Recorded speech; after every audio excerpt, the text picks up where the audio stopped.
Here's the only way I could see this happening with this team. I really think if Purdy is Purdy, I think they're going to be fine.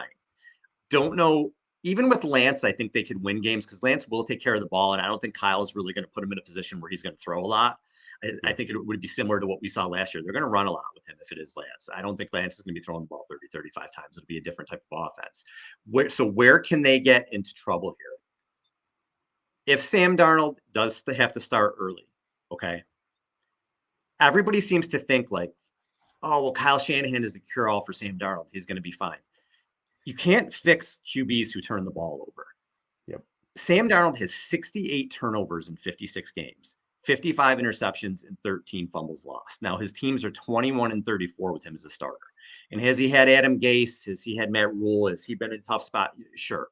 He hasn't had the best thing around him, but he still made those turnovers. He's still a very turnover-prone quarterback.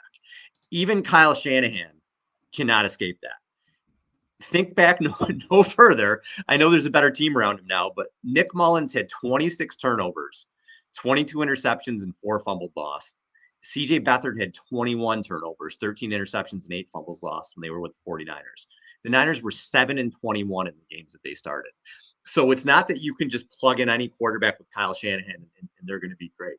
And we saw it with before Brock Purdy. We saw it with Jimmy. Jimmy had his good games, but and Jimmy did cut his turnovers down. But there were the games, like I said, against New Orleans, against the Chargers, where just one mistake and the game's completely different. But Jimmy took care of the ball for the most part in those games. The Niners were able to scrap them out. But if you get a QB who doesn't do that, that's the one thing I can see derailing them early on. Is if, and you can even say Lance because we still don't know with Lance. If Lance or Darnold go in there and they're turnover machines, or they do a couple, especially against a team like Pittsburgh, and that would probably be an ugly game. A couple early turnovers, then you could see maybe, oh my God, how is this team 2-2? I can't believe they're only 3-2 right now. That sort of thing.